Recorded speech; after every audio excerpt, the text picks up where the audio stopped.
Pag usapang pinaghalo-halong gulay ang lulutuin, isa ito sa napakasarap. Sagana sa bitamina at mineral, high fiber, kaya sa mga nagda-diet dyan, pwedeng-pwede ang recipe na ito mga idol. Minsan mura, minsan naman mataas ang presyo ng gulay na mabibili natin sa palengke.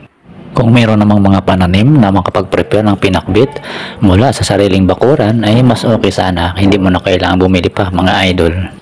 Hinugasan ko lang na mabuti itong ating mga gulay mga idol at inumpisahan ko rin ay magayat-gayat ng kalabasa, okra, ampalaya, saka yung sitaw. Siyempre wag mawawala ang kamatis at saka sibuyas na ating panggigisa. Sinamahan ko na rin ng kangkong. Gusto ko lang magpasalamat sa aking mga bagong followers, viewers at siyempre sa inyong lahat mga idol na walang sawang sumusuporta at nanonood. So una ko nilagay mga idol, igisa ko lang ng bahagya itong kamatis at hahangawin ko din. Gusto ko yung medyo buo-buo pa at maraming kamatis sa putahing ito. Okay, unahin sa pag-isa ang nakasanayan. Bawang, i-brown natin na konti, isunod ang sibuyas. Isang kutsa lang natin ng ilang minuto. Isunod na rin natin paglagay yung hinimay natin na isdang pinirito. Okay, sunod natin, syempre huwag mawawala ang ginisang bagoong na alamang, konti lang.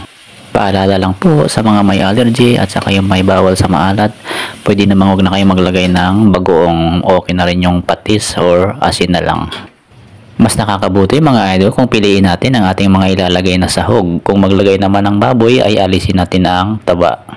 Nasa sa inyo mga idol, kung hindi naman bawal sa inyo, yung aking mga nabanggit ay pwedeng-pwede po. Mayaman sa fiber itong kombinasyon ng gulay na ating niluluto. Kaya naman sa mga nagda-diet dyan, pwedeng-pwede ang ganitong menu na huwag mawawala sa inyong mga lulutuin. Shoutout ko nga pala sa lahat ng mga OFW na nanonood. Maraming salamat mga idol. At bago pa man maluto itong ating pinapalambot na gulay, ay maglalagay nga pala ako dito ng kangkong. Nasa sa inyo mga idol, pwede namang wala or kahit na anong dahon na pwede yung gusto nyong ilagay. Okay, goods na ito. Ayan mga idol, luto na ang ating napakasarap na pinakbit.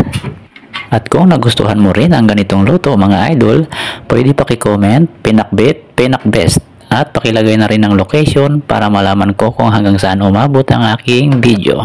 Maraming salamat! Sabi nga nila, ang gulay daw ay pampahaba ng buhay. Isa sa mga inirekomenda ng doktor ay ang pagkain ng iba't ibang gulay araw-araw.